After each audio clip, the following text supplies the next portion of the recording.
லூக்கா எழுதின சுவிசேஷம் 5ஆம் அதிகாரம். பின்பு அவர் கெனசரேத்து கடல் அருகே நின்றபோது திரளான ஜனங்கள் தேவ வசனத்தைக் கேட்கும்படி அவரிடத்தில் நெருங்கினார்கள்.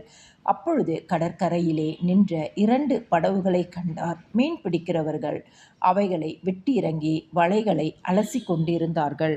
அப்பொழுது அந்தப் படவுகளில் ஒன்றில் ஏறினார். அது சீமோனுடையதாய் இருந்தது. அதைக் கரையிலிருந்து சற்றே தள்ளும்படி அவனைக் கேட்டுக்கொண்டு அந்தப் படவில் உட்கார்ந்து ஜனங்களுக்குப் போதகம் பண்ணினார். அவர் போதகம் பண்ணி முடித்த பின்பு சீமோனை நோக்கி, ஆழத்திலே தள்ளிக்கொண்டு போய் மீன் பிடிக்கும்படி உங்கள் வலைகளைப் போடுங்கள் என்றார். அதற்குச் சீமோன், ஐயரே, முழுவதும் நாங்கள் பிரயாசப்பட்டும் ஒன்றும் அகப்படவில்லை. ஆகிலும் உம்முடைய வார்த்தையின்படியே வலையைப் போடுகிறேன் என்றான். அந்தபடியே அவர்கள் செய்து தங்கள் வலை கிழிந்து போகத்தக்கதாக மிகுதியான மீன்களைப் பிடித்தார்கள். அப்பொழுது மற்ற படவில் இருந்த கூட்டாளிகள் வந்து தங்களுக்கு உதவி செய்யும்படிக்கு சைகை காட்டினார்கள். அவர்கள் வந்து 2 படவுகளும் அமிழத்தக்கதாக நிரப்பினார்கள். சீமோன் பேதுரு அதைக் கண்டு இயேசுவின் பாதத்தில் விழுந்து, ஆண்டவரே, நான் பாவியான மனுஷன், நீர் என்னை விட்டு போக வேண்டும் என்றான். அவர்கள் திரளான மீன்களைப் பிடித்தது நிமித்தம் அவனுக்கும் அவனோடு கூட இருந்த யாவருக்கும் பிரமிப்பு உண்டானபடியினால் அப்படி சொன்னான். சீமோனுக்கு கூட்டாளிகளான செபதேயுவின் குமாரராகிய யாக்கோபும் யோவானும் அந்தபடியே பிரமித்தார்கள். அப்பொழுது இயேசு சீமோனை நோக்கி, பயப்படாதே, இது முதல் நீ மனுஷரைப் பிடிக்கிறவனாய் இருப்பாய் என்றார். அவர்கள் படவுகளைக் கரையிலே கொண்டு போய் நிறுத்தி எல்லாவற்றையும் விட்டு அவருக்குப் பின் சென்றார்கள்.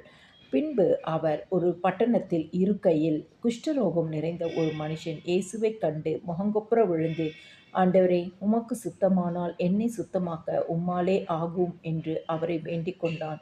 அவர் தமது கையை நீட்டி அவனைத் தொட்டு, எனக்கு சுத்தம் உண்டு, சுத்தமாகு என்றார். உடனே குஷ்டரோகம் அவனை விட்டு நீங்கிற்று. அவர் அவனை நோக்கி, நீ இதை ஒருவருக்கும் சொல்லாமல் போய் உன்னை ஆசாரியனுக்குக் காண்பித்து நீ சுத்தமானது நிமித்தம் மோசே கட்டளையிட்டபடியே அவர்களுக்கு சாட்சியாக பலி செலுத்து என்று கட்டளையிட்டார். அப்படி இருந்தும் அவருடைய கீர்த்தி அதிகமாக பரம்பிற்று. திரளான ஜனங்கள் அவருடைய உபதேசத்தைக் கேட்பதற்கும் அவராலே தங்கள் பிணிகள் நீங்கி சௌக்கியம் அடைவதற்கும் கூடி வந்தார்கள். அவரோ வனாந்திரத்தில் தனித்துப் போய் ஜெபம் பண்ணிக் கொண்டிருந்தார்.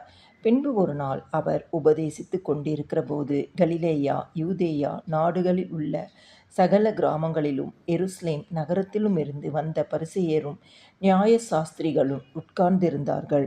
அப்பொழுது பிணியாளிகளை குணமாக்கத்தக்கதாக கர்த்தருடைய வல்லமை விளங்கிற்று. அப்பொழுது சில மனுஷர் திமிர்வாதக்காரன் ஒருவனைப் படுக்கையோடே எடுத்துக்கொண்டு வந்து அவனை உள்ளே கொண்டு போகவும் அவர் முன்பாக வைக்கவும் வகை தேடினார்கள். ஜனக்கூட்டம் மிகுதியாய் இருந்தபடியால் அவனை உள்ளே கொண்டு போகிறதற்கு வகை காணாமல் வீட்டின் மேல் ஏறி தட்டோடுகள் வழியாய் ஜனங்களின் மத்தியில் இயேசுவுக்கு முன்பாக அவனைப் படுக்கையோடே இறக்கினார்கள். அவர்களுடைய விசுவாசத்தை அவர் கண்டு திமிர்வாதக்காரனை நோக்கி, மனுஷனே, உன் பாவங்கள் உனக்கு மன்னிக்கப்பட்டது என்றார். அப்பொழுது வேதபாரகரும் பரிசேயரும் யோசனை பண்ணி, தேவ தூஷணம் சொல்லுகிற இவன் யார்? தேவன் ஒருவரே அன்றி பாவங்களை மன்னிக்கத்தக்கவர் யார் என்றார்கள். இயேசு அவர்கள் சிந்தனைகளை அறிந்து அவர்களை நோக்கி, உங்கள் இருதயங்களில் நீங்கள் சிந்திக்கிறது என்ன? உன் பாவங்கள் உனக்கு மன்னிக்கப்பட்டது என்று சொல்வதோ, எழுந்து நடவென்று சொல்வதோ எது எளிது? பூமியிலே பாவங்களை மன்னிக்க மனுஷகுமாரனுக்கு அதிகாரம் உண்டு என்பதை நீங்கள் அறிய வேண்டும் என்று சொல்லி திமிர்வாதக்காரனை நோக்கி, நீ எழுந்து உன் படுக்கையை எடுத்துக்கொண்டு உன் வீட்டுக்குப் போ என்று உனக்கு சொல்லுகிறேன் என்றார். உடனே அவன் அவர்களுக்கு முன்பாக எழுந்து தன் படுக்கையை எடுத்துக்கொண்டு தேவனை மகிமைப்படுத்தி தன் வீட்டுக்குப் போனான். அதனாலே எல்லாரும் ஆச்சரியப்பட்டு தேவனை மகிமைப்படுத்தினார்கள். அல்லாமலும் அவர்கள் பயம் நிறைந்தவர்களாகி, அதிசயமான காரியங்களை இன்று கண்டோம் என்றார்கள். இவைகளுக்குப் பின்பு அவர் புறப்பட்டு ஆயத்துறையில் உட்கார்ந்திருந்த லேவி என்னும் பேருடைய ஒரு ஆயக்காரனைக் கண்டு, எனக்குப் பின் சென்று வா என்றார். அவன் எல்லாவற்றையும் விட்டு எழுந்து அவருக்குப் பின் சென்றான். அந்த லேவி என்பவன் தன் வீட்டிலே அவருக்கு பெரிய விருந்து பண்ணினான். அநேக ஆயக்காரரும் மற்றவர்களும் அவர்களோடே கூட பந்தி இருந்தார்கள். வேதபாரகரும் பரிசேயரும் அவருடைய சீஷருக்கு விரோதமாக முறுமுறுத்து, நீங்கள் ஆயக்காரரோடும் பாவிகளோடும் போஜனபானம் பண்ணுகிறது என்னவென்று கேட்டார்கள். இயேசு அவர்களுக்குப் பிரதியுத்தரமாக, பிணியாளிகளுக்கு வைத்தியன் வேண்டியதே அல்லாமல் சுகம் உள்ளவர்களுக்கு வேண்டியதில்லை. நீதிமான்களை அல்ல, பாவிகளையே மனம் திரும்புகிறதற்கு அழைக்க வந்தேன் என்றார். பின்பு அவர்கள் அவரை நோக்கி, யோவானுடைய சீஷர் அநேக தரம் உபவாசித்து ஜெபம் பண்ணிக்கொண்டு வருகிறார்கள். பரிசேயருடைய சீஷரும் அப்படியே செய்கிறார்கள். உம்முடைய சீஷர் போஜன பானம் பண்ணுகிறார்களே, அது எப்படி என்று கேட்டார்கள். அதற்கு அவர், மணவாளன் தங்களோடு இருக்கையில் மணவாளனுடைய தோழர்களை நீங்கள் உபவாசிக்க செய்யக்கூடுமோ? மணவாளன் அவர்களை விட்டு எடுபடும் நாட்கள் வரும், அந்த நாட்களிலே உபவாசிப்பார்கள் என்றார். அவர்களுக்கு ஒரு உவமையையும் சொன்னார். ஒருவனும் புதிய வஸ்திரத் துண்டை பழைய வஸ்திரத்தின் மேல் போட்டு இணைக்க மாட்டான். இணைத்தால் புதியது பழையதைக் கிழிக்கும். புதிய வஸ்திரத் துண்டு பழைய வஸ்திரத்துக்கு ஒவ்வாது.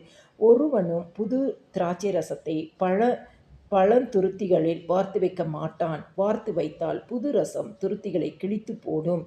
ரசமும் சிந்திப்போம், துருத்திகளும் கெட்டுப்போம். புது ரசத்தை புது துருத்திகளில் வார்த்து வைக்க வேண்டும்.